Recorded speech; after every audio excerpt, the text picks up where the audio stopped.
Bismillahirrahmanirrahim. Assalamualaikum warahmatullahi wabarakatuh.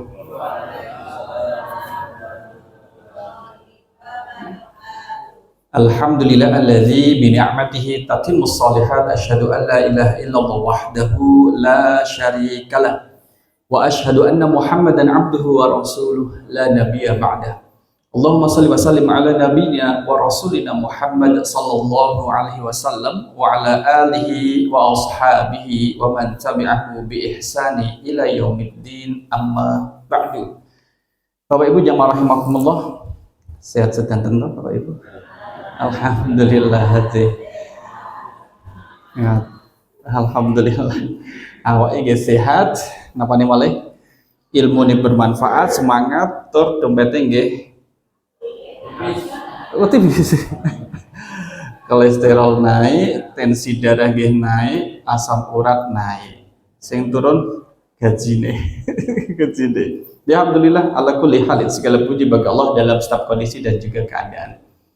Jamaah rahimakumullah, sampai menjelang azan Isya kita akan belajar 3 surah, termasuk surah yang pendek di dalam Al-Qur'anul Karim. Ada 3 surah.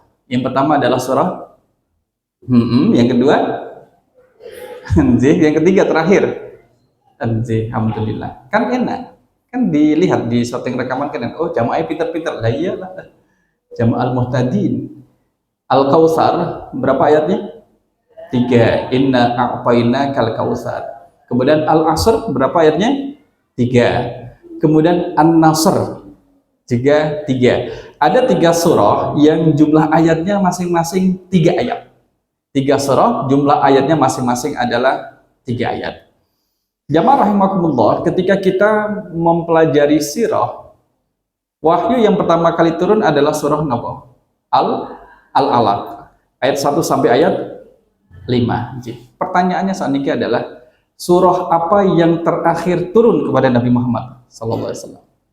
Surah apa? Surah apa, Bu? Ya ayat Mudaththir. Terus nama malih? Al-Kautsar. Nama malih, Bu? Betul napa Bu? Kan betul ketinggal sang mriki. Sing jawab sinten betul ketinggal. Surah yang paling akhir, surah nggih, bukan ayat, surah yang paling akhir turun kepada Nabi SAW adalah surah An-Nasr. Idza jaa nasrullahi wal fath. Itu adalah surah yang terakhir. Surah nggih. Maknanya setelah Rasul menerima surah ini, tidak ada surat-surat yang lain. Kalau ayat masih ada, ayat sekian surah ini, ayat sekian surah ini. Nah, inilah yang akan kita pelajari bersama. Surah An-Nasr nggih, surah Idza jaa. Monggo kita sareng-sareng kita wiwiti kalian ta'awudz dan basmalah. A'udzu billahi minasy syaithanir rajim. Bismillahirrahmanirrahim. Idza jaa nasrullahi wal fath wa ra'aitan nasa yadkhuluna fi dinillahi afwaja fasabbih bihamdi rabbika wastaghfir innahu kana tawwaba. Jamaah rahimakumullah, kita lihat artinya dulu sebelum nanti masuk kepada tafsirnya. Iza, apabila, jaa, telah datang, nasrullahi, pertolongan Allah, wal fathu, dan kemenangan. Ayat kedua, wa ra'aita, dan engkau melihat, wahai Nabi Muhammad, an-nasa, manusia, yadkhuluna, mereka masuk, fi dinillahi, pada ke dalam agama Allah, yaitu Islam, afwaja, berbondong-bondong. Fasabbih, maka bertasbihlah kamu, bihamdi, dengan memuji, rabbika, Tuhanmu, wastaghfirhu, dan mintalah ampunan kepadanya. Innahu sesungguhnya dia kana tawwaba, maha penerima taubat. Jadi, itu maknanya Bapak Ibu. Sekarang kita lihat, kalau ini di dalam mushaf Bapak Ibu kan ditulis dengan Madaniyah. Apa arti Madaniyah? Ade. Kalau diturunkan di Madinah, surah ini tidak di Madinah Bapak Ibu, di Mina. Mina niku pun di Mina. Makkah. Sakitulin oh sak saya nggak begitu hafal arah. Pokoknya sebelah kanan di Mekah lah gitu. Sebelah mana nih? Mungkin nggak. Jadi datang berkali-kali kok berubah. Mekah kok berubah ya arahnya. Berubah. Padahal dia tetap seperti itu, kita aja yang kemudian bingung. Kemudian terus berubah. Jadi termasuk tempat di mana nanti akan menginap di Mina. Nah, ini turun ketika Rasul SAW sedang melaksanakan ibadah haji. Ibadah haji dan turunnya di pertengahan hari tasyrik. Tanggal pinten? Tasyrik tanggal pinten? 11, 12, 13. Nek pertengahan tanggal pinten?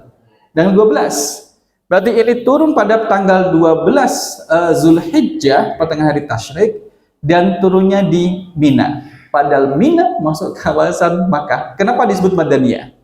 Karena turunnya setelah Rasul berhijrah. Kalau Rasul sudah berhijrah dari Makkah ke Madinah, wahyu yang turun sebelum Rasul berhijrah dimasukkan dalam kelompok Makkiyah, turunnya sebelum berhijrah. Dan Rasul lebih sering, lebih banyak di Makkah. Sekalipun ada yang udah di luar. Sedangkan yang setelah Rasul berhijrah ke Madinah, wahyu yang diterima Rasul adalah Madaniyah. Jadi disebut dengan Madaniyah. Artinya setelah Rasul berhijrah. Sekalipun turunnya di kota Madinah maupun di luar kota Madinah. Seperti An-Nasr ini turunnya adalah di kota Makkah. Itu istilah yang sampai saya sampaikan itu menurut Mana Khalil Qattan dalam kitabnya fi Mabahis fi Ulumil Quran. Ya. Kita lanjutkan lagi. Kenapa kemudian disebut dengan surah An-Nasr? Bapak Ibu. Karena di dalamnya ada kata An-Nasr. Idza jaa nasru. Nah, nasr ini menjadi kata, menjadi nama surah. Kemudian wal fathu. Idza jaa nasrullahi wal fath. Jadi al fathu. Nanti kita lihat nggih. Kenapa Allah mendahulukan kata nasrun kemudian kata fathun belakangan. Nasrullah baru kata fathun. Tapi kalau jawab gini, Ustaz, itu kan firman Allah, memang dari sononya kayak gitu. Ya wis, mandek nih, nanti kumpul gerah. Tapi jadi kita tahu, kita mencari tahu kenapa Allah mendahulukan Nasrullah. Sama seperti kalau kita membaca fasabbih bihamdi rabbika wastaghfir. Kenapa bertasbih dulu baru beristighfar? Kenapa ya kita tidak beristighfar dulu baru bertasbih? Itu ada maksudnya. Itu ada maksudnya dan itu bisa disampaikan insya Allah. Nah, surah An-Nasr ini juga memiliki nama lain. Kira-kira apa Bapak Ibu? Nama selain surah An-Nasr. Surah apa? Surah Al-Quran. Jadi ini memang Al-Quran. Surah perpisahan atau At-Taudi'. Taudi' kalau kita ada wada'an, itu kan perpisahan. Ini surah At-Taudi'. Maknanya sama perpisahan. Karena setelah Rasul menerima surah ini, tidak menerima surah yang lain. Sudah mentok. Jadi Rasul menerima wahyu ini, An-Nasr, dari ayat pertama sampai ayat terakhir. Dalam satu waktu Rasul menerima. Kalau Al-Baqarah kan berkali-kali. Turun ayat sekian sampai sekian. Sekian lama nanti turun lagi. Ayat sekian sampai sekian. An-Nasr sekali turun satu surah. Itu adalah An-Nasr. Disebut dengan surah At-Taudi perpisahan, sehingga haji yang diikuti oleh Rasul disebut dengan haji wada, haji perpisahan. Setelah itu Rasul tidak berhaji lagi karena sudah tidak dari sisi usia, kemudian tidak sampai lagi. Nah, inilah kemudian disebut dengan surah perpisahan atau surah At-Taudi'. Nah, jamaah rahimakumullah, kita lihat kandungannya nggih.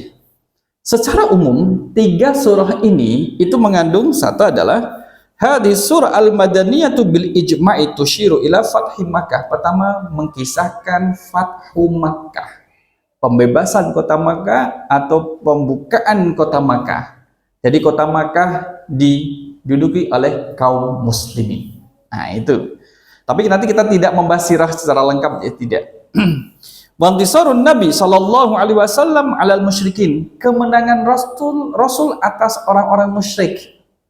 Kalau dulu Nabi berdakwah berapa tahun di Makkah, Bapak Ibu? Dulu kinten tahun. 13 tahun. 13 tahun kemudian Nabi berdakwah di sana, tidak merusak satupun patung dan berhala. Maka setelah Fathu Makkah, mereka semua pada menghancurkan patung berhala mereka masing-masing. Wanhisaru zulmati syirki wal wasaniyah. Nah, kehancuran dari kesyirikan dan juga paganisme. Dan yang lebih sedih lagi, jamaah rahimakumullah, surah An-Nasr itu adalah surah yang mengabarkan bahwa ajal Rasul semakin dekat. Jadi waktu wafatnya Rasul itu semakin dekat dengan turunnya surah An-Nasr. Ini yang nanti kemudian menjadikan Umar bin Khattab itu menjadi sedih dan menangis, karena dia memahami maksud dari surah An-Nasr itu menjadikan dia sedih. Jamaah rahimakumullah, kalau Rasul Allah utus untuk menyampaikan wahyu risalah ilahiyah, kalau yang harus disampaikan oleh Rasul sudah selesai semua, apalagi tugas Rasul? Sudah tidak ada lagi. Maka harus kembali kepada zat yang mengutusnya, kan gitu. Ini menjadikan Umar bin Khattab kemudian tersedih. Jadi misalkan, ngapunten, kalau misalkan jenengan dapat WA atau SMS kurang lebih 8 hari lagi jenengan akan meninggal dunia, kira-kira perasaan jenengan pripun Bapak Ibu? Seneng napa? Alhamdulillah, berarti nanti gak ditagih hutange, ngaten niku napa pripun? Kan menjadi sedih, ya, menjadi susah, gelisah, wis Pak kok gak makan ya? Kepikiran kemarin dapat WA, WhatsApp katanya saya mau meninggal, gitu. Ternyata WhatsAppnya adalah sarang sasaran. Orang salah kirim. Tapi Rasulullah SAW ketika menerima surah An-Nasr semakin kemudian menambah kedekatan diri kepada Allah Subhanahu Wa Taala. Jadi itu tadi kandungannya, jamaah rahimakumullah. Satu adalah menjelaskan terkait dengan Fathu Makkah, yang kedua adalah kemenangan dakwah Nabi SAW atas kesyirikan, yang ketiga adalah tersebarnya Islam fi arja'il jaziratil arabiyyati, tersebarnya Islam sampai ke pelosok jazirah Arab.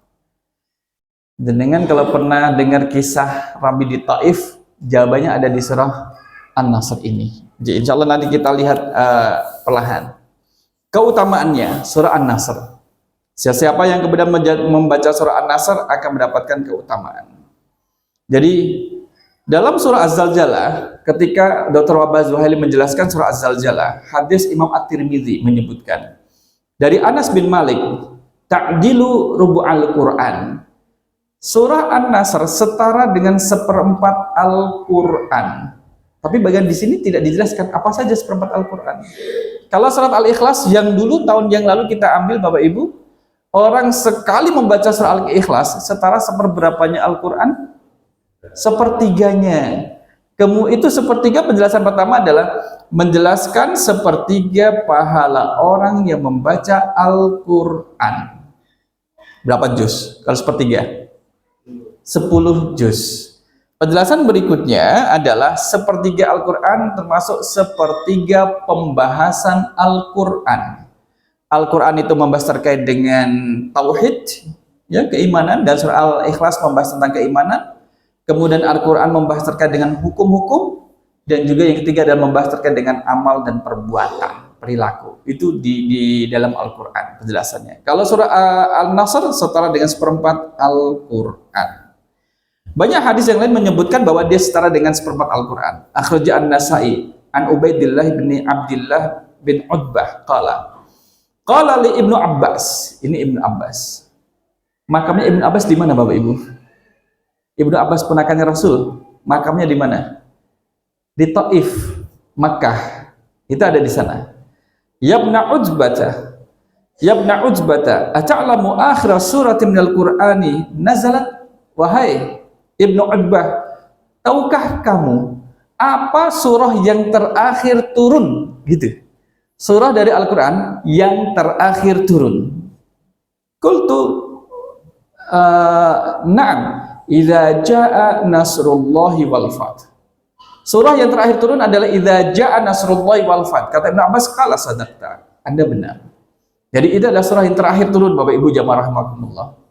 Jadi ini banyak beberapa hadis yang menjelaskan terkait dengan itu. Nah, dari Hafizani Abu Bakar Bazzar dan Baihaqi dari Ibnu Umar, qala unzilat hadis surah idza jaa nasrullahi wal fath, itu diturunkan kepada Rasul di tengah ala Rasulillah SAW awsata ayyamit tasyrik, pertengahan hari tasyrik. Maka dikenal dengan haji wada, dan setelah Rasul menyampaikan khutbah yang dikenal dengan khutbah haji wada. Sekarang kita lihat kenapa Allah menurunkan surah ini. Jadi ada peristiwa yang melatar belakangi ini Bapak Ibu. Akhraj al-Bukhari, hadis diriwayatkan dari Imam Bukhari dan dari lainnya, dari Ibnu Abbas, masih dari ponakan Rasul SAW. Ibnu Abbas kala, karena Umar bin Khattab, Bapak Ibu, Umar bin Khattab radhiyallahu anhu itu pernah mengajak Ibnu Abbas untuk masuk ke dalam satu ruangan. Di dalam ruangan itu banyak veteran perang Badar. Jadi veteran perang Badar yang masih hidup, yang jadi perang Badar, perang pertama kali di Rasul SAW. Faka'annahum wajada fi nafsihi. Jadi di situ kemudian Umar menanyakan, wahai sahabat perang Badar, jika kalian membaca idza jaa nasrullahi wal fath, apa sih pesannya dalam surah tersebut? Kita apa Bapak Ibu? Idza jaa nasrullahi wal fath wa ra'aitan nasa yadkhuluna fi dinillahi afwaja fasabbih bihamdi rabbika wastaghfir innahu kana tawwaba. Itu kira-kira pesannya apa dari surah Al-Kautsar, surah An-Nasr niki? Apa Bapak Ibu? Sekilas kalau jenengan membaca, oh kayak gini saat pesannya, ternyata kita disuruh apa? Fasabbih, disuruh untuk bertasbih, wastaghfirhu, dan juga istighfar. Jadi sebagian veteran perang Badar menjawab, wahai Umar, kita diperintahkan untuk bertasbih kepada Allah, kita juga diperintahkan untuk beristighfar kepada Allah. Jawaban itu tidak salah. Tapi Ibnu Abbas kemudian menjelaskan, mengetahui bahwa jadi turunnya surah An-Nasr ini adalah untuk memberi kabar bahwa ajal Rasul semakin dekat. Kalau setunggal mawon nggih. Setunggal boten sakrat boten nusan, boten telas mangke. Nek sakrat. Nggih, boten suwun. Nek sakrat malah boten wangsul-wangsul. Nah, jadi itu ada kabar bahwa Rasul SAW ajalnya semakin dekat. Memang itu dikabarkan. Dari mana buktinya? Nah, nanti kita akan lihat. Bapak Ibu jamaah rahimakumullah. Sudah kita temukan jawabannya bahwa ini adalah surah terakhir turun pada Rasul dengan beberapa hadis, dan keutamaannya seperempat Al-Quran. Jazakallahu khair. Sekarang sebab waktu turunnya Bapak Ibu. Waktu turunnya. Jadi waktu turunnya surah ini ada dua pendapat. Yang pertama berpendapat bahwa karena surah An-Nasr itu namanya kan juga pertolongan. Itu turun menjelaskan anna fatha Makkah kana sanatan fi Ramadan. Fathu Makkah itu terjadi pada bulan Ramadan tahun ke-8 Hijriah. Tahun ke-8 Hijriah. Berarti 8 tahun setelah Rasul berhijrah ke Madinah. Dan surah ini itu turunnya adalah pada tahun 10. Jadi pendapat pertama mengatakan surah An-Nasr itu turun pada tahun ke-10 Hijriah dan Fathu Makkah terjadi pada 8 Hijriah. Kenapa demikian?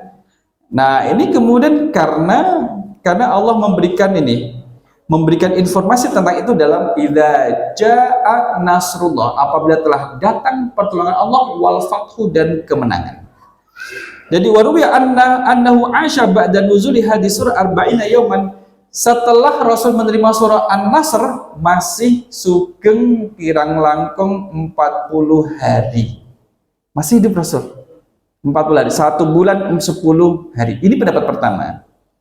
Rasul wafat di Rabiul Awal tahun ke-10 Hijriah. Fathu Makkah, pembebasan kota Makkah terlebih dahulu. Jadi kaum muslimin sudah masuk di situ sehingga kaum muslimin bisa melaksanakan ibadah haji, sudah bisa umroh. Tidak seperti yang dulu mau umroh saja ditahan. Jadi Makkah ditundukkan dulu oleh kaum muslimin, baru kemudian Rasul melaksanakan ibadah haji di situ. Ini pendapat pertama. Jadi, karena Rasul wafat tahun 10. Tahun 10. Pendapat kedua. Ini pendapat kedua. Pendapat kedua adalah, berarti pendapat pertama, surah ini turun setelah Fathu Makkah, setelah. Nah, pendapat kedua kebalikannya, turun sebelum Fathu Makkah. Jadi sebelum Fathu Makkah. Jadi kalau turun sebelum Fathu Makkah, bagaimana cara berpikirnya? Dikatakan wahwa wa'dun li Rasulillah sallallahu alaihi wasallam ayyan surahu ala ahli Makkah. Ini adalah janji Allah kepada Rasul bahwa Allah akan menolongnya untuk menguasai Makkah. Monggo Bapak Ibu yang sudah dapat hidangan dipersilahkan. Nggih, mohon bismillah, silahkan dinikmati Bapak Ibu. Nanti kalau sampingnya misalkan nggak kuat menghabiskan snacknya, tolong dibantu. Tak bantu ya, tak bantu siji. Ya monggo dipun rahapi. Nah itu pendapat yang kedua, Bapak Ibu jamaah rahimakumullah. Jadi dia ada pendapat turun sebelum Fathu Makkah atau setelah Fathu Makkah. Jadi lantas dari dua pendapat yang berbeda ini kan jelas berbeda. Yang satu Fathu Makkah dulu baru turun surah ini, pendapat kedua turun surah ini dulu baru Fathu Makkah. Kan gitu. Kemudian Dr. Wahbah Zuhaili dalam tafsir Al-Munir menika berpendapat memilih pendapat yang pertama. Jadi Fathu Makkah dulu, Makkah ditundukkan, ditaklukkan oleh kaum muslimin, baru Rasul berhaji, dan di saat haji itulah turun surah An-Nasr ini. Mari kita lihat. Wa zahir al-qaul al-awwal bidalil. Dengan pendapat Ibnu Umar, nazalat hadis suratu bi Mina fi hijjatil wada. Jadi surah ini turun di Mina pada haji wada. Seperti yang kita singgung di depan tadi, di Mina. Summa nazalat, nah setelah surah ini turun Bapak Ibu, masih Rasul menerima wahyu tapi dalam bentuk ayat, bukan surat. Bukan surah tapi ayat. Adalah yang sering kita baca, a'udzubillahi minasyaitonirrajim, al yauma akmaltu lakum dinakum, lanjut, wa atmamtu alaikum ni'mati wa raditu lakumul islam dina. Itu surah Al-Maidah ayat ketiga. Apakah itu terakhir? Tidak. Dalam riwayat ini disebutkan fa'asha ba'dahum an-nabi sallallahu alaihi wasallam samanina yauman. Rasul tasih sugeng 80 hari. Berarti pinten sasi? 2 sasi setengah gitu. Ya, 2 sasi 20 hari. Ternyata masih. Summa nazalat ayatul kalal. Akhir surah An-Nisa, 1 ayat akhir surah itu turun. Jadi itu turun. Setelah al-yauma tadi masih terima 1 ayat lagi. Fa'asha ba'daha khamsina yauman. Setelah turun akhir surah An-Nisa 1 ayat, Rasul tasih sugeng 50 hari. Mulai berkurang kan, dari 80 berkurang menjadi 50. Summa nazala laqad jaa lakum rasulun min anfusikum. Surah At-Taubah ayat 128. Tasih turun At-Taubah 128. Fa'asha ba'daha khamsa wa thalathina yauman. Rasul tasih sugeng 35 hari. Mulai berkurang Bapak Ibu. Apakah sudah? Masih terima ayat lagi? Masih terima wahyu. Wattaqu yauman turja'una fihi ilallah. Al-Baqarah 281, itulah yang terakhir, ayat terakhir yang diterima Nabi sallallahu alaihi wasallam. Fa'asha ba'da ahadan wa ishrina yauman. Rasul kemudian sugeng 21 hari lagi. Imam Muqatil berpendapat masih 7 hari lagi. Kemudian beliau wafat. Nah, ini kronologi turunnya surah An-Nasr. Sekalipun kemudian surahnya terdiri dari 3 ayat, tapi kemudian memiliki sejarah yang panjang. Nggih, santai mawon Bapak Ibu, nek tangane pliket terus piye carane biar mboten pliket niku pripun. Berarti dilatih napa pripun nggo. Napa pakai pembungkus nggih napa. Maka dilebake ning sak nggih monggo. Tapi kan wonten tisune nggih, wonten tisu. Alah, godhong wae kok Pak Ustaz nek dimakan nggih mboten napa. Mboten napa-napa. Daun niki dimakan mboten napa-napa, bungkuse. Nek purun. Jamaah rahimakumullah, mari kita masuk ke tafsirnya. Setelah muter-muter, baru kita masuk ke tafsirnya. A'udzubillahi minasyaitonirrajim. Idza jaa nasrullahi wal fath. Apabila Bapak Ibu, kalau diikuti dengan fi'il madhi, kata jaa telah datang, itu fi'il madhi, kata kerja lampau.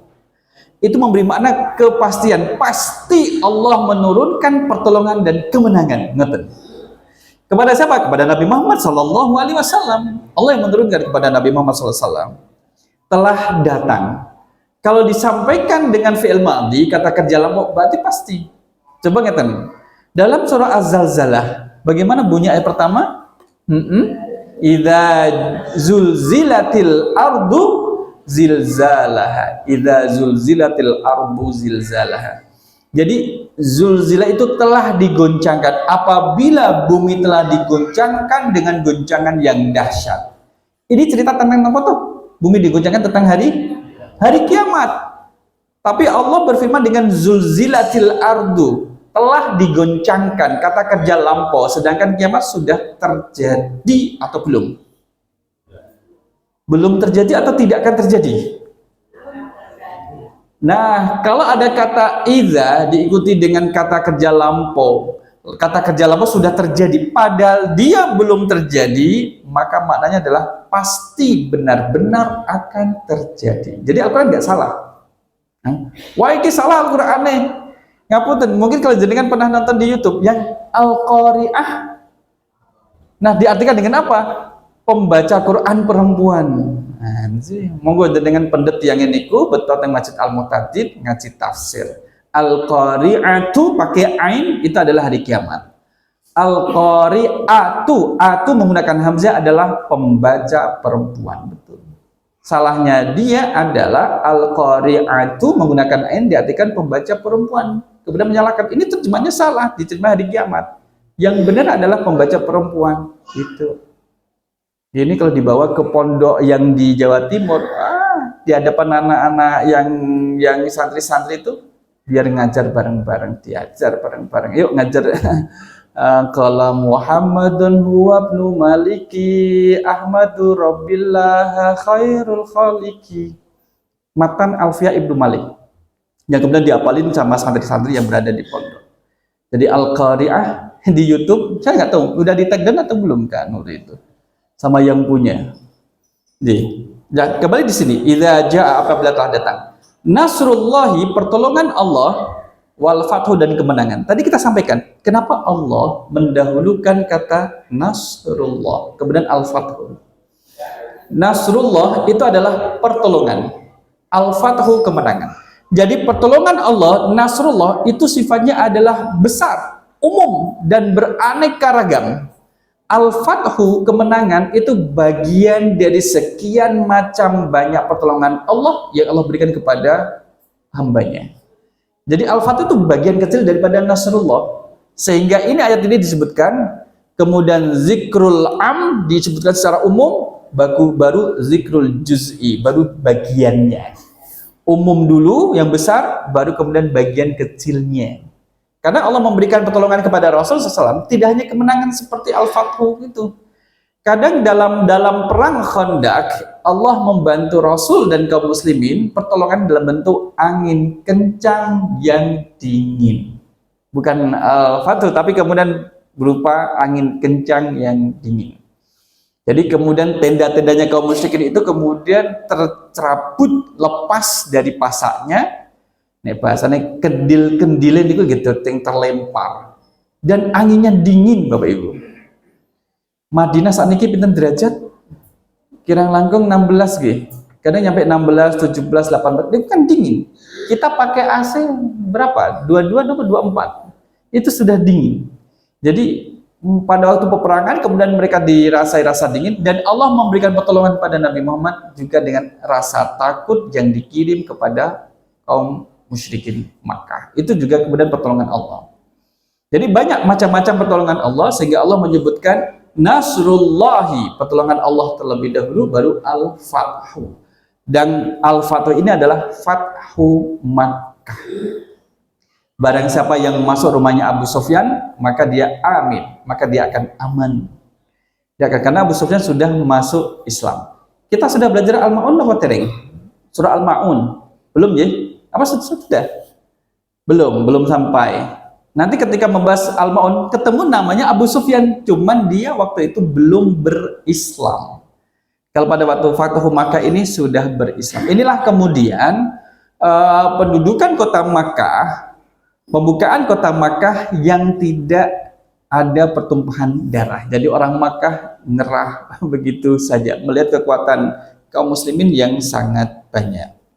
Maka di sini, idza tahaqqaqa laka ya Muhammad nasrullahi wa aunuhu wa ta'yiduhu ala man adaka wa hum Quraisy, fataha alaika Makkah. Kalau Allah sudah berkehendak memberikan pertolongan kepadamu wahai Muhammad atas musuh-musuhmu, yaitu orang-orang Quraisy yang telah mencelakai, memusuhimu, maka kemenangan pasti akan didapat. Jadi Rasul ketika membaca ayat ini ya, kemudian mengetahui bahwa Allah tidak pernah ingkar janji. Allah itu kemudian menolong hambanya. Hamba yang bagaimana? Hamba yang taat kepadanya. Jadi Allah itu menolong. Jadi kalau misalkan ada hamba yang kak sholat tapi yo makmur seger sehat kak sholat, berarti dia dikasih oleh Allah, bukan dilulu nunggu apa di jalan col nanti satu sisi kemudian dilepas, satu sisi diancam gitu. Yes, dan tutup no yes, tutup no, tapi merupakan ancaman, itu adalah dilulu. Jadi kita kemudian jangan banding ke, ya Allah saya itu sudah sholat kok nggak sugih kok nggak kaya. Nah itu tetangga saya nggak sholat, Jumat juga nggak pergi ke masjid, Idul Fitri nggak sholat, 5 waktu apa lagi, tapi ya sugih ya sehat. Nah itu namanya hati-hati, jangan membandingkan. Kan sholat, emang sholat bisa menjadikan orang kaya Bapak Ibu? Kalau mau kaya adalah kerja. Sholat itu menenangkan. Kalau hati sudah tenang, aktivitas pun akan menjadi lancar insya Allah. Nah, nasrullahi, pertolongan Allah. Jadi kenapa kata nasrullahi, nasrun diikuti dengan kata Allah, lafzul jalalah, artinya adalah ini adalah pertolongan ini milik Allah. Jadi Makkah tidak bisa ditundukkan oleh kaum muslimin kalau Allah tidak menghendaki.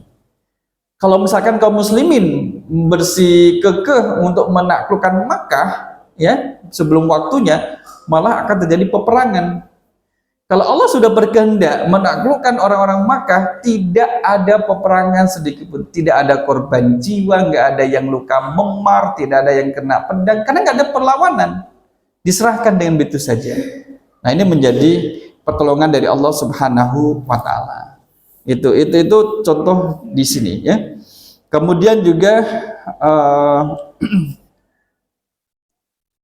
kemudian juga disampaikan di sini, khairun wa ana wa ashabi khair. Kebaikan dan saya serta dengan para sahabat itu dalam kebaikan. Gitu. Kemudian pada ayat berikutnya, wa ra'aitan nasa yadkhuluna fi dinillahi afwaja. Dan engkau melihat, ra'aita itu adalah melihat dengan mata kepala sendiri Bapak Ibu. Kalau kita melihat dengan kepala mata sendiri, itu menggunakan bahasa Arab ro'aita, ro'a yara. Jadi setelah Fathu Makkah, setelah pembebasan Makkah, banyak orang yang datang berbondong-bondong, bahasa saya mungkin kayak jebol desa, satu kampung kemudian datang ke Makkah, masuk Islam bareng-bareng. Kalau sebelum Fathu Makkah, itu cuma satu orang, nanti 2 orang bersyahadat, datang 1 orang. Ini tidak, setelah Fathu Makkah, peristiwa yang terjadi di Makkah akan mudah tersebar seantero Jaziratul Arab.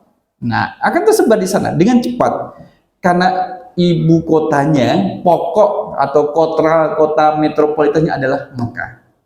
Di Makkah ada apa? Akan mudah tersebar. Oleh karena itulah dakwah Rasul dimulai dari Makkah. Jadi orang pada tahu. Peristiwa yang terjadi di luar Makkah, belum tentu orang Makkah tahu. Tapi yang terjadi di Makkah, orang luar pada tahu. Seperti peristiwa surah Al-Fil, alam tara kaifa fa'ala rabbuka bi ashabil fil. Burung apa yang kemudian menyerang pasukannya Abraha? Burung ababil. Ababil itu dalam bahasa Arab terjemahnya adalah burung yang terbangnya berkelompok-kelompok. Itu sebutannya adalah ababil. Oh, ababil, ada burung, dan biasanya burung kalau terbang itu berkelompok-kelompok. Rapi apa tidak kalau terbangnya burung? Rapi. Tapi kalau dalam surah Al-Qari'ah, wa takunul jibalu wa yakun, yang An-Nasu, Al-Qari'ah mal Qari'ah wa ma adraka mal Qari'ah yauma yakunun nasu kal farashil mabthus. Jadi kalau hari kiamat manusia itu kal farashi, seperti laron yang berterbangan. Laron menikah Bapak Ibu, kita lihat dari sisi terbangannya. Dengan pernah lihat laron terbangnya bareng-bareng belok kiri gitu, terus belok kanan gitu. Nate? Nggak pernah. Nggak pernah rapi, nggak pernah rapi. Wes campur adul sana kemari acak adul itu laron. Tapi kalau burung terbangnya itu rapi. Maka kalau misalkan burung terbang yang terbangnya jauh, dia membuat kayak huruf V. Di depan satu, di belakang nanti kanan kiri kanan kiri kanan kiri. Untuk apa? Memecah angin yang berada di depannya, lebih ringan nantinya. Yang paling ujung kalau capek, dia akan ke belakang, diganti dengan yang kuat. Karena yang paling capek adalah yang paling depan. Itu ada strateginya itu. Nah, kembali ke sini lagi. Pada waktu terjadi penghancuran, niat untuk menghancurkan Makkah, kemudian Allah kirim burung, kemudian tarmihim bihijaratim min sijil. Setiap burung membawa 3 kerikil, 1 di paruh, 2 di kaki kanan kirinya. Kata-kata sijil itu kemudian tertulis. Batu ini jatuh ke siapa? Itu sudah ada. Tidak ada batu yang jatuh niku muspro. Apa muspro? Sia-sia. Laki matalah. Syai'un abas. Jadi tidak ada yang sia-sia. Pasti kena orang. Nah, saya mau menyampaikan bahwa peristiwa yang terjadi pada waktu itu, penghancuran pasukan Abraha itu, ternyata itu didengar orang seantero Jaziratul Arab. Itu kan peristiwa 40 hari sebelum kelahiran Rasul. Sehingga orang Arab Makkah ketika mau berdagang tidak ada yang berani menghalang-halangi. Mana ini orang Quraisy? Jangan dihalangi. Ayo kita rampok. Itu kafilah dagang. Dari mana? Dari Makkah. Orang Quraisy. Ya, jangan, kita nggak berani. Kenapa? Mereka punya burung yang sakti. Hati-hati kalau orang Quraisy sampai mengeluarkan burungnya, kita bisa hancur. Sebagaimana pasukan Abraha. Dikira oleh orang luar, burung yang menghancurkan pasukan Abraha dikira adalah piaranya orang-orang Quraisy. Dikira, padahal orang Quraisy juga tidak pernah melihat. Abdul Muthalib saja melihat jenis burung yang sama itu sebelum meninggalkan Ka'bah. Wahai Ka'bah, engkau punya tuannya sendiri dan kami tidak bisa melindungimu lagi. Dan waktu itu Abdul Muthalib melihat jenis burung. Seumur-umur 80 tahunan nggak pernah lihat jenis burung ini di Makkah. Dan ternyata burung yang menghancurkan pasukan Abraha adalah burung jenisnya sama dengan yang dilihat Abdul Muthalib saat mau meninggalkan Ka'bah. Nah, itulah waraitan nasa yadkhuluna fi dinil afwaja. Afwaja ini berbondong-bondong banyak. Salah satunya Bapak Ibu, kalau di sini disebutkan kan mereka itu ada orang-orang Makkah sendiri itu pada masuk Islam, ya. Nah, kemudian orang Yaman pada masuk Islam. Karena Rasul pernah mengirim Mu'adz bin Jabal. Orang Hawazin dan banyak kabilah masuk Islam. Tidak ketinggalan adalah orang Taif. Orang Taif, ini kalau kita lihat, Fathu Makkah tahun berapa tadi Bapak Ibu? 8 Hijriah. Rasul pernah pergi ke Taif 2 tahun sebelum berhijrah. 2 tahun sebelum berhijrah Rasul berdakwah ke Taif, dilempar batu, dicaci maki sampai berluka dan berdarah. Rasul benar berdoa, Allahumma hdi qaumi fa innahum la ya'lamun. Ya Allah, berilah petunjuk kepada kaumku, orang-orang Taif, meskipun mereka nakal tetap diakui sebagai umat Nabi Muhammad. Berilah hidayah kepada mereka ya Allah. Fa innahum la ya'lamun. Mereka tidak tahu ya Allah apa itu Islam, siapa itu Nabi, bagaimana kemudian beriman, mereka tidak tahu ya Allah. Berilah hidayah kepada mereka ya Allah. Itu doa Nabi 2 tahun sebelum berhijrah. Dan Fathu Makkah terjadi pada 8 Hijriyah. 8 tambah 2 berapa Pak? 10. Doa Nabi yang ini Allah kabulkan setelah 10 tahun.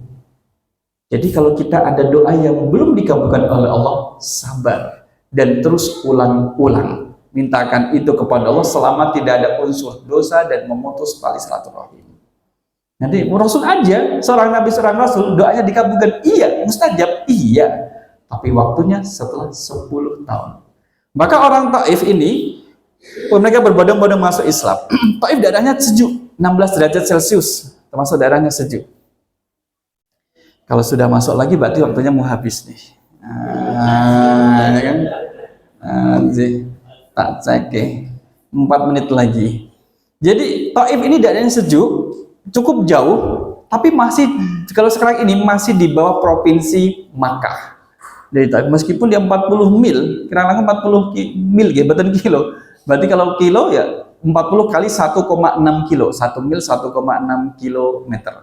Kalau pakai bis satu setengah jaman lah nyampe sana, 1,5 sampai 2 jam sampai di Taif. Memang daerahnya sejuk Bapak Ibu, pegunungan, dan setelah tumbuh bunga namanya bunga mawar yang kemudian dijadikan sebagai minyak wangi, itu dari bunga mawar.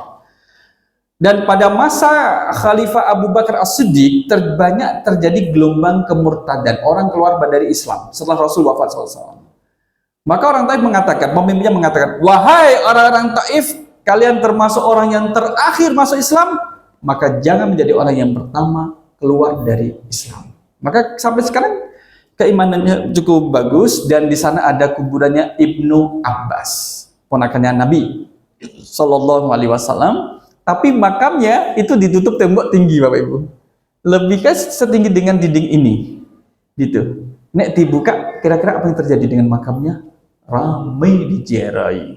Jadi di tembok tinggi, kita nggak bisa lihat, nggak ada. Ada yang juga menek itu, menek naik ke pundak temannya, kemudian dia lihat, tapi susah juga karena dibuat tinggi. Kemudian juga terakhir, fasabbih bihamdi rabbika wastaghfir. Kenapa tasbih terlebih dahulu? Sekedar ya, tasbihnya dulu baru istighfar. Kalau kita bertasbih, tasbih kita untuk siapa? Yang kita puji siapa toh? Allah. Fasabbih, maka bertasbihlah, yang dipujikan kemudian Allah. Iya kan? Kalau kita beristighfar, wastaghfiru, dan mintalah ampunan. Ampunan itu untuk siapa? Untuk kita. Makna kita harus mendahulukan urusannya Allah, baru urusan kita. Jadi maka kita seperti itu, urusan Allah didahulukan. Innahu kana tawwaba, sesungguhnya Allah Maha penerima taubat. Ya, siapapun dari kita, saya, Bapak, Ibu, kita semua yang bertobat kepada Allah dengan tobat nasuha, insya Allah akan Allah terima tobat itu. Dan semoga Allah menerima amal ibadah kita. Amin ya rabbal alamin. Ya, maka Bapak Ibu jamaah rahimakumullah, kita sambung di lain kesempatan insyaallah. Aku lu qouli hadza astaghfirullah li wa lakum. Wassalamualaikum warahmatullahi wabarakatuh.